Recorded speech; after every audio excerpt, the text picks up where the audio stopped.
students, welcome again into the 12th Science Chemistry class. We are learning the chapter number 3, that is the ionic equilibrium.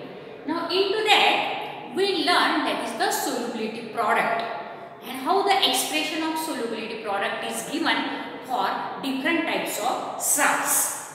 Now here we have to learn the condition of precipitation.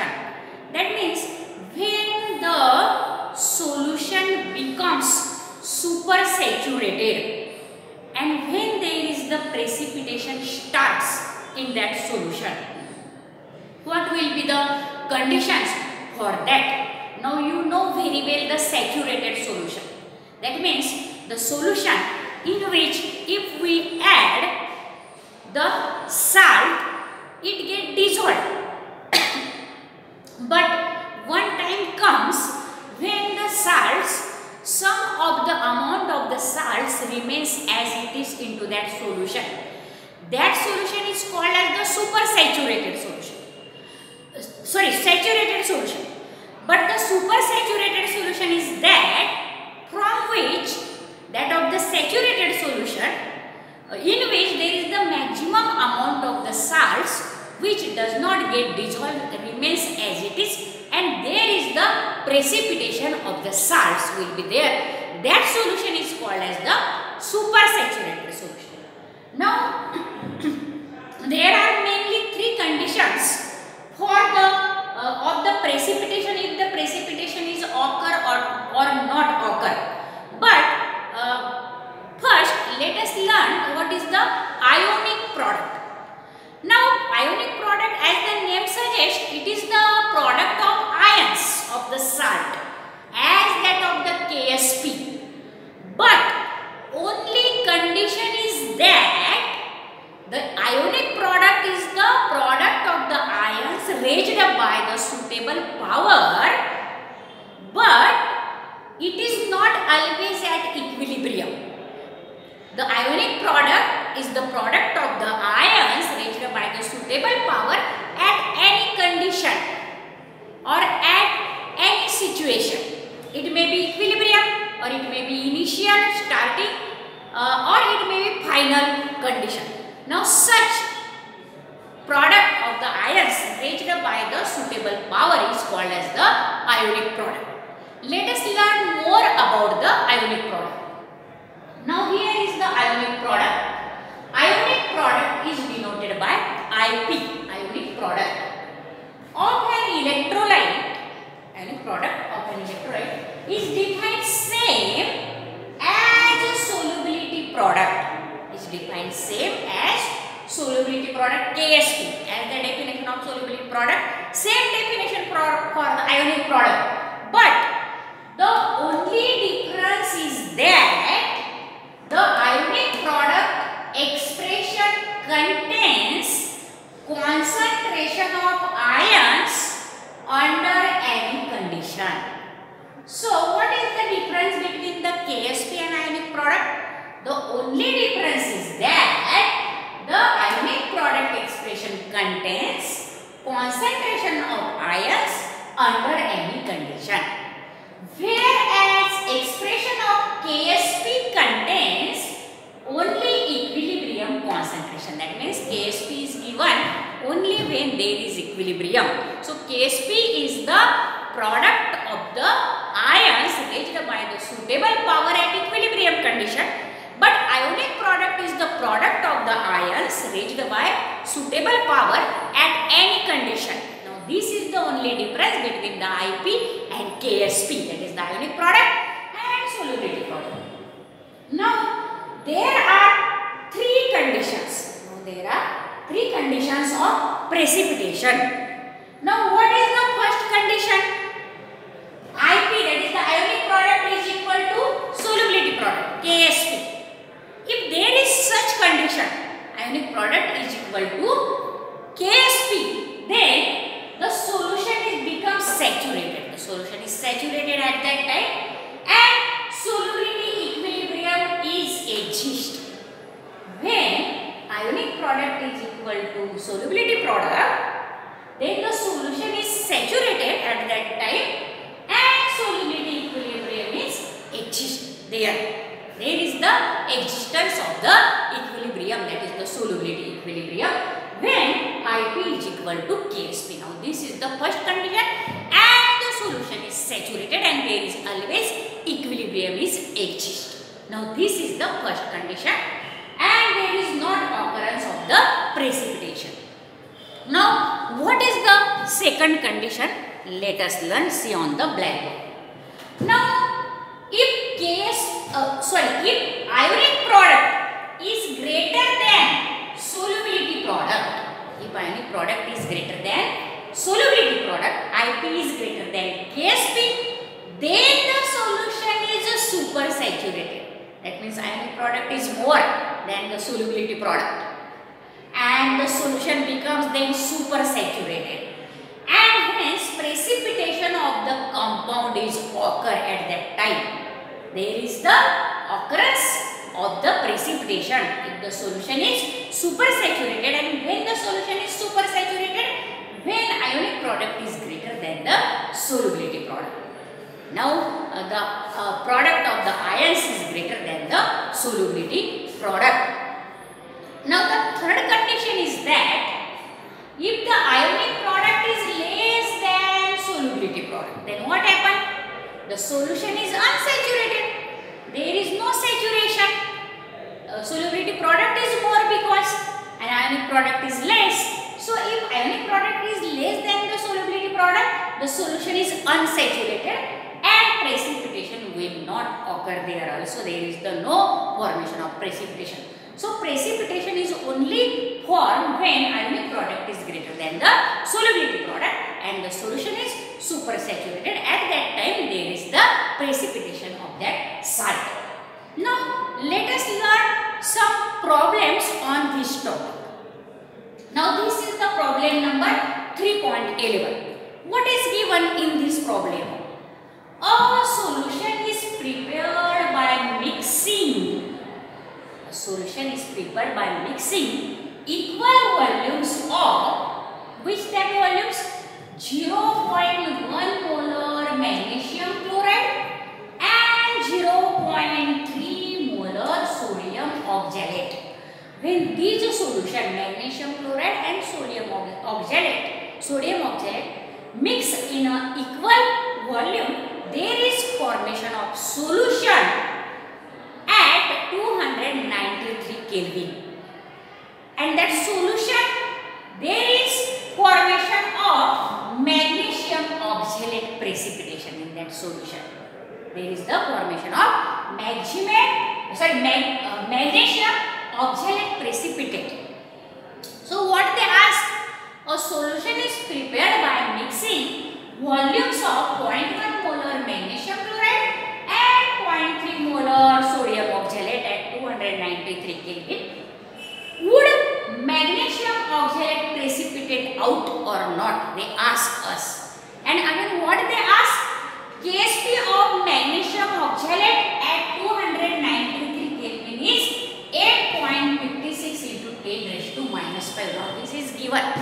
They ask us if there is formation of precipitation of magnesium oxalate, and they given us that the Ksp, that is the solubility product of magnesium oxalate, is 8.56 into 10 raised to minus 5.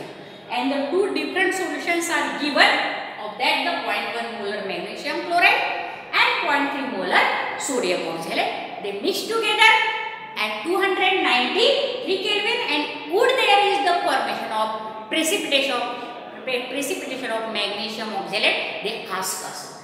Then how we solve this? Now see here the solution. When solution is prepared, when any solution is prepared by mixing equal volume, then what happen? Volume get double definitely, as there are the equal volume of two different solutions, and when we mix them, there is the formation of the volume which is double of that solution. So volume get double, and hence effective concentration of ions would be half of the initial concentration. Now definitely, exactly it forms, because when the solutions are separate, the concentration of ions that would be becomes half when we mix that two volumes, because volume get double, so definitely concentration becomes half. So if now let us see the initial concentration of these magnesium ions in that magnesium chloride solution is 0.1 mole. But after mixing with that of the sodium oxalate, what form? The concentration of this magnesium ion becomes half of this 0.1 molar. So concentration of magnesium ions is equal to 0.1 divided by 2, that is equal to 0.05 molar. And also the concentration of oxalate ion in that sodium oxalate is 0.3 molar. But when two solution mix, the concentration of oxalate ions becomes 0.3 divided by 2, that is equal to 0.15 molar. Then you may ask, madam, why only the concentration of these two ions, magnesium and oxalate? Why we not calculate the concentration of chloride or sodium? Because we require only that the precipitation of magnesium oxalate would be formed or not. So we take only the concentration of the magnesium ion and concentration of the oxalate ion, which becomes half of their initial concentration. Now let us learn how can we prove if there is formation of precipitation or not of magnesium oxalate. Now let us learn how can we prove that. Now first you write down take the screenshot and write down this problem again. Now again pay attention students on the blackboard.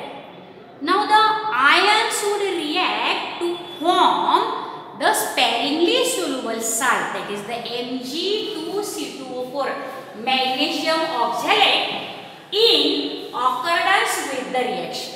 Now we have to prove here that if there is precipitation of the salt of magnesium oxalate or not. So for that the ions should react to form sparingly soluble salt, that is Mg2C2O4 magnesium oxalate in accordance with the following reaction.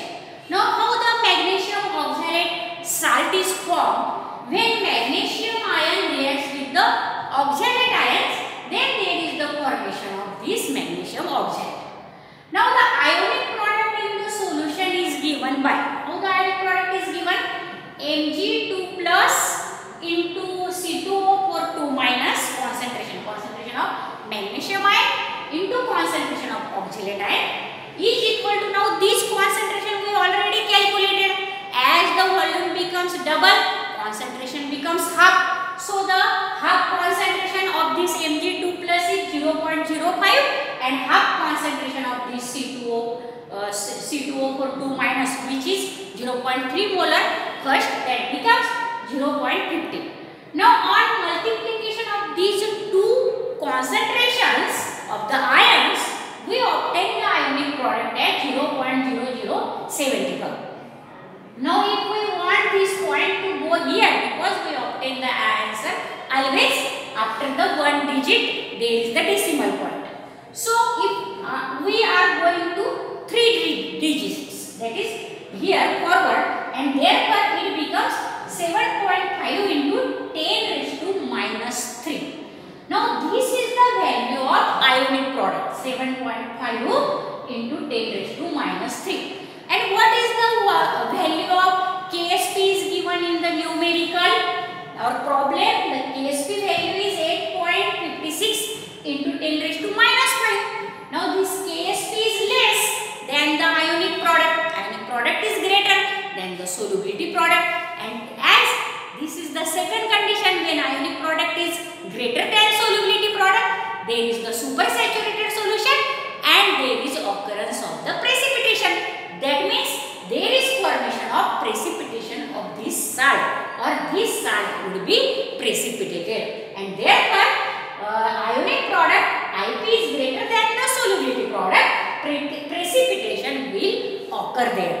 And in this way we prove here that as ionic product is greater than the solubility product, there